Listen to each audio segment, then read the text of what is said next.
नमस्कार। NTA UGC net traditional Sanskrit की class में आप सभी का हार्दिक स्वागत है। आज हम यूनिट 1 वेद का अध्ययन करेंगे। इसमें सबसे पहले पूछा जाता है कि वैदिक साहित्य क्या है।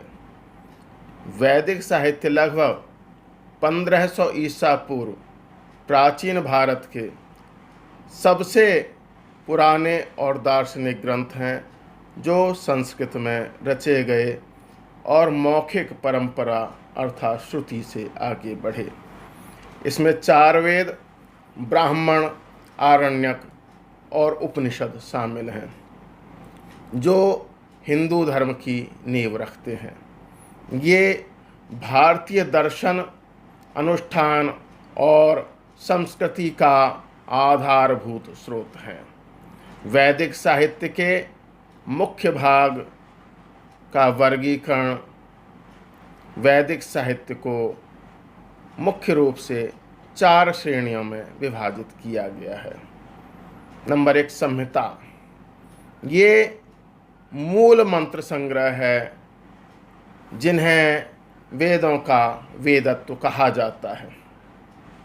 इसमें सबसे पहले ऋग्वेद है जो देवताओं की स्तुति से संबंधित है और सबसे प्राचीन है।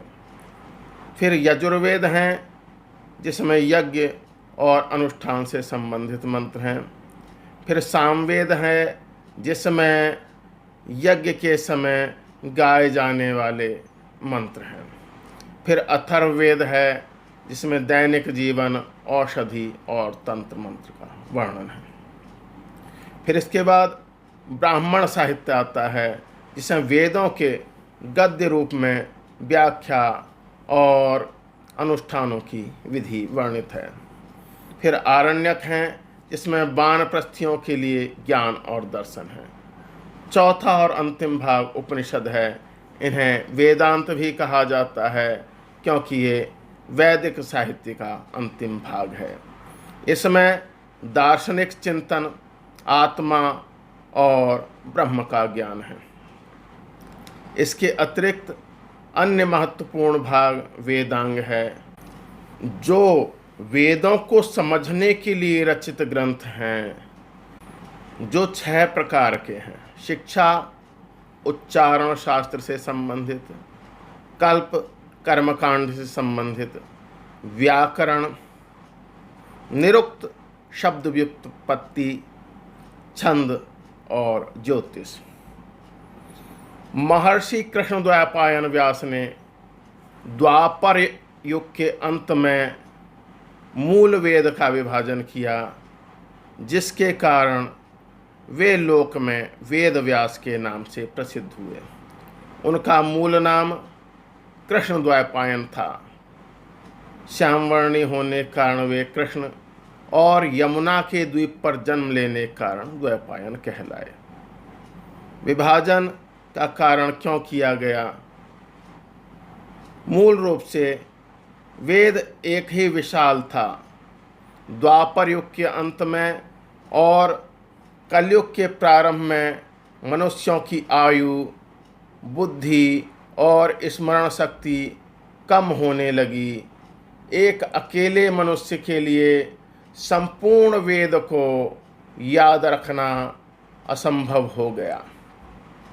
अतः लोक कल्याण और वेदों के संरक्षण के लिए महर्षि वेदव्यास ने ज्ञान, कर्म और मंत्रों के विषय के आधार पर इसे व्यवस्थित किया। वेदों को 4 भाग में विभाजित किया और शिष्यों को कार्यभार महर्षि व्यास ने मूल वेद को 4 संहिताओं में विभाजित किया और अपने 4 मुख्य शिष्यों को एक एक वेद के संपादन और प्रचार प्रसार की जिम्मेदारी सौंपी।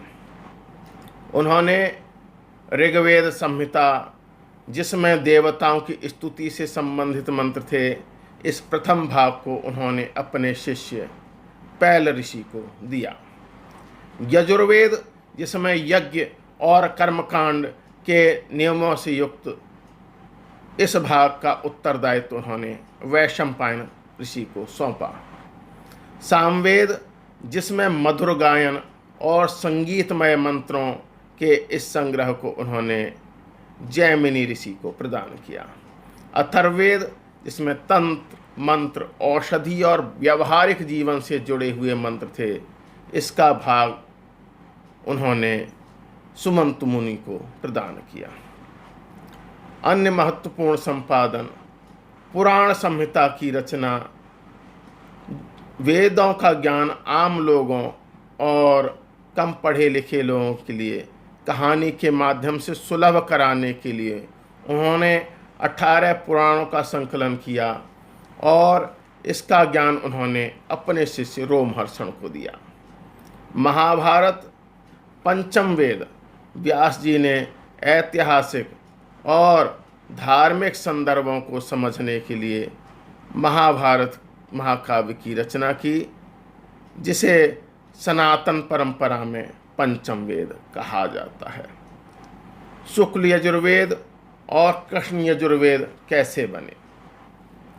शुक्ल यजुर्वेद और कृष्ण यजुर्वेद बनने की कहानी गुरु और शिष्य के बीच में हुए एक विवाद और दिव्य ज्ञान की प्राप्ति से जुड़ी हुई है। विष्णु पुराण के अनुसार इसका संक्षिप्त इतिहास इस प्रकार है। गुरु शिष्य का विवाद और कृष्ण यजुर्वेद का जन्म। मूल ज्ञान महर्षि वेदव्यास ने यजुर्वेद का अपने प्रिय शिष्य ऋषि वैशंपायन को दिया। वैशंपायन के अनेक शिष्यों में ऋषि याज्ञवल्क सबसे प्रतिभाशाली और प्रखर बुद्धि के थे। विवाद की घटना इस प्रकार है। एक बार किसी कारणवश गुरु वैशंपायन अपने शिष्य याज्ञवल्क से अत्यंत क्रोधित हुए। उन्होंने याज्ञवल्क से कहा कि वे उनसे सीखा हुआ सारा यजुर्वेद का ज्ञान तुरंत वापस कर दें और उनके आश्रम से चले जाएं। तब याज्ञवल्क ने गुरु की आज्ञा मानकर अपनी योग शक्ति से यजुर्वेद के सारे मंत्र उगल दिए। इसके बाद याज्ञवल्क के द्वारा त्यागे गए उन मंत्रों को ग्रहण करने के लिए वैशंपायन के अन्य शिष्यों ने तीतर का रूप धारण कर लिया और उन मंत्रों को चुग लिया। तीतर के द्वारा ग्रहण किए जाने के कारण यजुर्वेद का यह भाग तैत्तरीय संहिता कहलाया। चूँकि यह ज्ञान उगलने के कारण मिश्रित और अव्यवस्थित हो गया था, इसलिए इसे कृष्ण यजुर्वेद कहा गया। इसके बाद ऋषि याज्ञवल्क ने भगवान सूर्यदेव की आराधना की और शुक्ल यजुर्वेद को प्राप्त किया। गुरु का ज्ञान लौटाने के बाद याज्ञवल्क वेद विहीन हो गए। उन्होंने संकल्प लिया कि अब वे किसी मनुष्य को गुरु नहीं बनाएंगे और सीधे भगवान सूर्य से ज्ञान प्राप्त करेंगे। उन्होंने सूर्यदेव की आराधना की। अश्वरूप में सूर्यदेव याज्ञवल्क की भक्ति से प्रसन्न हुए और उन्होंने अश्व का रूप धारण करके याज्ञवल्क को यजुर्वेद का वह नया और शुद्ध ज्ञान प्रदान किया जो पहले किसी के पास नहीं था। अश्व के द्वारा ज्ञान प्राप्त होने के कारण यह वाजसनेयी संहिता के नाम से प्रसिद्ध हुआ। यह ज्ञान पूरी तरह शुद्ध, व्यवस्थित और गद्य पद्य के घालमेल से मुक्त था, इसीलिए इसे शुक्ल यजुर्वेद कहा गया। बृहदारण्यक उपनिषद में अश्व के विभिन्न नाम मिलते हैं। इसमें कहा गया है कि इसने हय होकर देवताओं को, वाजी होकर गंधर्वों को, अरवा होकर असुरों को और अश्व होकर मनुष्यों को वहन किया। इस प्रकार अश्व के वाजी नाम के कारण ही शुक्ल यजुर्वेद वाजसनेयी संहिता कहलाया।